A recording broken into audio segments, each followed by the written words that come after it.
எதிர்கட்சிகளால் நாட்டில் எல்லாமே ஆளுங்கட்சி தவிர்த்து எதிர்கட்சி தான். நாட்டில் எல்லாமே எதிரி கட்சியாக பார்க்காதீர்கள், எதிர்கட்சியாக பாருங்கள். இந்த எதிர்கட்சி இருக்கான்ல, ஆதாரப்பூர்வமாக தமிழ்நாட்டினுடைய டிஜிபி அவர்களுக்கு கடிதம் அளித்து அதுல ஒரு எஃப்ஐஆர் பதிவு செய்ய சொல்லி கேட்டிருக்கிறாங்க.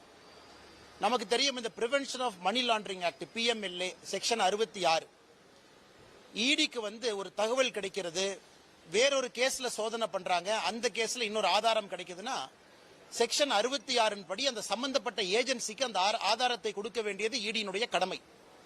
இந்த ட்ரூ வேல்யூ ஹோம் சம்பந்தப்பட்ட ஒரு சிபிஐ வழக்கு 2024 திரு KN நேரு அவர்களுக்கு சம்பந்தப்பட்ட அவருடைய தம்பி KN ரவிச்சந்திரன், KN மணிவண்ணன் அவர்களுடைய இல்லத்துல வேறு வேறு பகுதியில் நடத்தப்பட்ட ரைடில் கிடைக்கப்பட்ட ஆதாரங்கள், இவங்க junior engineer, assistant engineer, down planning officer, sanitary inspector உட்பட 2538 போஸ்டிங். அதுல 2 லட்சம் பேர் எழுதுறாங்க. அண்ணா யூனிவர்சிட்டி, அண்ணா பல்கலைக்கழகம் அந்த பரீட்சை நடத்துறாங்க.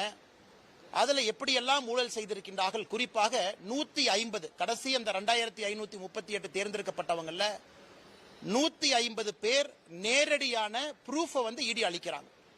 வாட்ஸ்அப்ல எப்படி கம்யூனிகேட் பண்றாங்க, பணம் யாருகிட்ட கொடுத்தாங்க, அபிஷியலா அண்ணா பல்கலைக்கழகம் ரிசல்ட் டிக்ளேர் பண்றதுக்கு ஒரு வாரத்திற்கு முன்பு KN நேருனுடைய சகோதரர் அவரு கையில KN ரவிச்சந்திரன் அவருடைய கையில வாட்ஸ்அப்ல அந்த முழு லிஸ்ட் இருக்கு.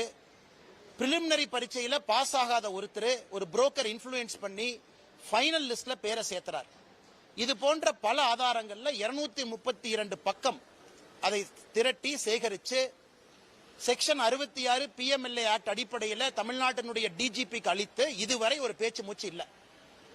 இதுல 2 லட்சம் பேர் எழுதியிருக்கிறாங்க. செலக்ட் ஆனவங்க 2538. அப்ப என்னங்க அர்த்தம்? கிட்டத்தட்ட 1,97,000 பேர் செலக்ட் ஆகல. இன்னைக்கு 1,97,000 குடும்பங்கள் பார்த்துக்கிட்டு இருக்காங்க. மீடியா நண்பர்களை, தமிழக அரசை நியாயமான முறையில் தேர்ந்தெடுக்காம 25 லட்சத்திலிருந்து 35 லட்சம் ரூபாய் வரை பணம் வாங்கி வேறு வேறு இடத்துல புரோக்கர் மூலமாக அதை நிறைய அக்கவுண்ட் மூலமாக மணி லாண்டரிங் பண்ணிருக்கிறாங்க. இத்தனை கொடுத்தது வேறு மாநிலமா இருந்தா இந்நாள் அந்த அமைச்சர் ரிசைன் பண்ணிருக்கணும். இது இடி சாதாரணமா ஒரு கடிதத்தை எழுதி இந்த மாதிரி ஊழல் நடந்திருக்குன்னு சொல்லிங்க. கடிதத்தோடு 150 செலக்டட் கேண்டிடேட் அவங்களுடைய ப்ரூஃப் அட்டாச் பண்ணிருக்கிறாங்க. அதன் பிறகு KN Ravichandran, KN Manivannan, KN நேருனுடைய உடன் பிறந்த சகோதரர்கள் 2 பேரு, அந்த ட்ரூ வேல்யூ ஹோம்ஸ்ல பணிபுரியக்கூடிய 4 பேர், 6 பேர்த்தினுடைய வாட்ஸ்அப் மொபைல் போனுடைய டிரான்ஸ்கிரிப்ட், அவங்களுக்குள்ள என்ன பேசினாங்க, ஒரு புரோக்கர் KN ரவிச்சந்திரன் அவங்ககிட்ட பேசின ரெக்கார்டட் கால், இத்தனை விஷயத்தை கொடுத்து 888 கோடி ரூபாய் ஊழல் நடந்திருக்கு. அதை பத்தி எதுவுமே பேசாம KN நேரு அவர்கள் பதில் சொல்றாங்க, இது திராவிட மாடல் ஆட்சியின் மீது பழி சுமத்துறாங்க. அதனால் முதலமைச்சர் அவர்கள் நேரடியா இதுல உடனடியா தமிழ்நாடு டிஜிபி அவர்களை FIR போட சொல்லணும். ஏன்னா FIR போடப்பட்ட பிறகுதான் இடி களத்துக்கு வர முடியும். இடியை பொறுத்தவரை ஒரு FIR இல்லாம இடி தன்னுடைய விசாரணை ஆரம்பிக்க முடியாது. அதன் அடிப்படையில் தான் இடி அவர்கள் செக்ஷன் 66 அடிப்படையில் ப்ரூஃப் கொடுத்து FIR போடுங்கிறாங்க. இடிக்கு FIR போடுவதற்கு அதிகாரம் இல்லை.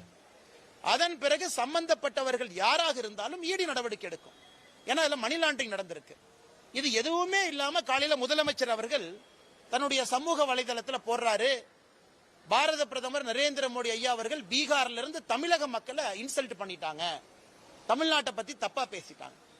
பாரத பிரதமர் நரேந்திர மோடி அவர்கள் என்ன பேசினாங்க?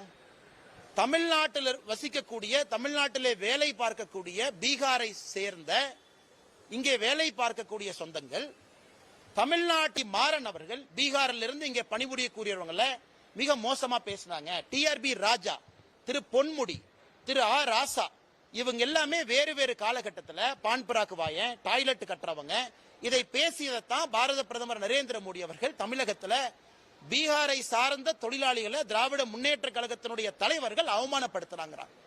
அதனால் இன்னைக்கு 888 கோடி ரூபாய் ஊழல் நடந்திருக்கக்கூடிய Tamil Nadu municipal administration, water supply, நகராட்சி நிர்வாகம் மற்றும் நீர் வழங்கல், இந்த துறையில இவ்வளவு ஆதாரத்தின் அடிப்படையில் ஈடி கொடுத்தும் கூட அதை பற்றி வாயை திறக்காத முதலமைச்சர் திசை திருப்புவதற்காக பாரத பிரதமர் நரேந்திர மோடி அவர்கள் சொல்லாத ஒரு விஷயத்தை சொன்னதாக போய் பேசுறாங்க. இவர் எடுத்திருக்கக்கூடிய சத்திய பிரமாணத்துக்கு எதிராக நம்முடைய முதலமைச்சர் திரு மு.க. ஸ்டாலின் அவருடைய நடவடிக்கை இருக்கு. சத்திய பிரமாணத்தை பொறுத்தவரை இந்திய அரசியல் அமைப்பு சட்டத்தை பாதுகாப்பதாக இருக்க வேண்டும், மக்கள் நலனுக்காக இருக்க வேண்டும். ஆனா பிரதமர் சொல்லாத ஒரு விஷயத்தை சொன்னதாக ஒரு முதலமைச்சர் பொய்ய சொல்றாருன்னா சத்திய பிரமாணத்துக்கு எதிராகத்தான் அவர் நடவடிக்கை இருக்கு. அதனால் முதலமைச்சர் அவர்கள் உடனடியாக தன்னை திருத்திக் கொள்ள வேண்டும். எதுக்கு பொய் பேசி சுத்துறாரு? இந்த 888 கோடி ரூபாய் ஊழலுக்காக முதல்ல அட்டன் பண்ணும். இது முதல் ஊழல். இதை பேசி முடிக்கிறதுக்கு முன்னாடி அடுத்த ஊழல் வந்துருச்சு. திரு சக்கரபாணி அவர்களுடைய துறையில விவசாய பெருமக்கள் இருந்து வாங்கக்கூடிய பேடி நெல், அந்த பேடியை டைரக்ட் ப்ரொக்யூர்மெண்ட் சென்டர் டிபிசி நேரடியாக கொள்முதல் நிலையத்துக்கு எடுத்துட்டு போறதுக்காக லாரி கான்ட்ராக்ட், அந்த லாரி கான்ட்ராக்ட் மிக தெளிவாக இருக்கு. சப் கான்ட்ராக்ட் கொடுக்க கூடாது, ஒரு டன்னுக்கு இவ்வளவு பே பண்ணுவோம், இந்த லாரியில கொண்டு வந்து 48 மணி நேரத்துக்குள்ள வாங்கப்பட்ட நெல்லை கொடுக்கணும். எனக்கு எதிர்க்கட்சி தலைவர் எடப்பாடி பழனிசாமி அவர்கள் இருந்து, பாரதிய ஜனதா கட்சியினுடைய தலைவர் திரு நயினார் நாகேந்திரன் அவர்கள் இருந்து, பல அரசியல் கட்சி தலைவர்கள் குறிப்பாக இந்த பேடி நெல் கொள்முதலை பத்தி பேசுறாங்க. என்ன பேசுறாங்க? நெல் கொள்முதலை சரியா நீ வாங்கல, நீ வாங்கி அதை கொண்டு வர்றக்கே 48 நாள் சில இடத்துல ஆயிருக்கு. ஆனா இன்டர்னல் டாக்குமெண்ட் என்ன சொல்லுது? 48 மணி நேரத்துல கொண்டு வரணும். அதிலும் ஊழல் செய்து அதுல 160 கோடி ரூபாய். அதை இன்னைக்கு நம்முடைய சமூக வலைதளத்தில் நம்ம போட்டிருக்கோம்.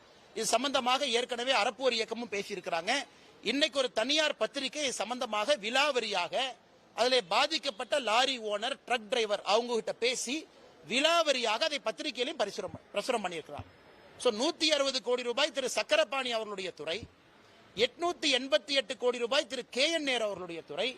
இதை பத்தி எதுவுமே வாய் திறக்காத முதலமைச்சர் அவர்கள், பாரத பிரதமர் நரேந்திர மோடி அவர்கள் சொல்லாத இல்லாத ஒரு விஷயத்தை சொல்றாங்க.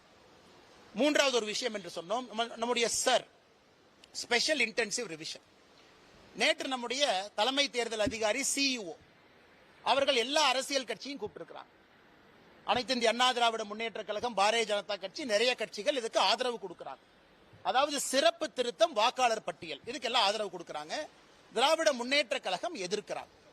இன்னைக்கு ஒரு விஷயத்தை தமிழக மக்கள் நாம் உணர்ந்து கொள்ள வேண்டும். இந்தியாவை பொறுத்தவரை 1952 2004 வரை 8 முறைக்கு மேல வாக்காளர் திருத்த பட்டியலை நம்முடைய மத்திய தேர்தல் ஆணையம் நடத்தி காட்டியிருக்கின்றார்கள். 8 முறை இந்திய அளவில். தமிழ்நாட்டில் கடைசி எப்ப நடத்தப்பட்டது?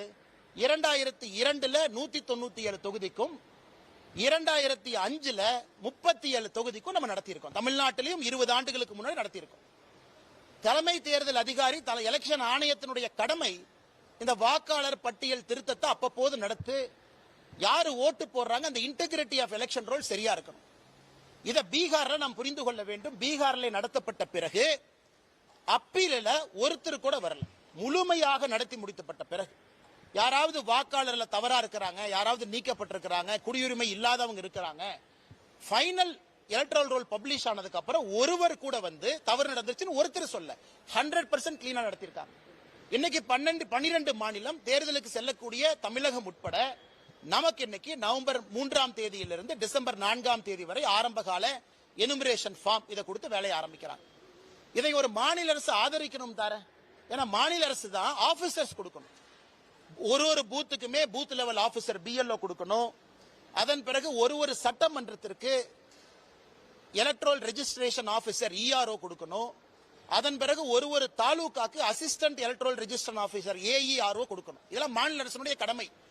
ஆனா இன்னைக்கு திராவிட முன்னேற்ற கழகத்தினுடைய அரசு திட்டமிட்டு தமிழ்நாட்டில் இந்த சார் வாக்காளர் சிறப்பு சீர்திருத்த பட்டியல் எப்படியாச்சும் இதை ஃபிளாப்பாக வைக்கணும் என்பதற்காக கங்கணம் கட்டி கொண்டு நிற்கின்றார்கள். எங்களுடைய எலெக்ஷன் கமிஷன் தலைமை தேர்தல் அதிகாரி நேரடியாக தமிழ்நாட்டினுடைய COவை தன்னுடைய கட்டுப்பாட்டுக்குள்ள கொண்டு வந்து இது சம்பந்தப்பட்ட அதிகாரிகள் யாரெல்லாம் இருக்கிறாங்களோ, அதாவது BLOவா இருக்கட்டும், எலக்ட்ரல் ரெஜிஸ்ட்ரேஷன் ஆபீசரா இருக்கட்டும், நேரடியாக நம்முடைய எலெக்ஷன் கமிஷனுக்கு கீழ் அவர்களை கொண்டு வந்து தமிழ்நாட்டிலே சார் நடத்தப்பட வேண்டும் என்பது பொதுமக்கள் எல்லோரும் நாங்கள் அதைத்தான் சொல்றோம். இந்த 3 விஷயங்களும் இன்னைக்கு மிக முக்கிய விஷயங்கள். ஆனால் இதை தவிர எல்லாமே நம்ம பேசிட்டு இருக்கோம். அதுவும் குறிப்பாக முதலமைச்சர் அவர்கள் திசை திருப்புவதில் முழு கவனத்தில் இருக்கிறாங்க.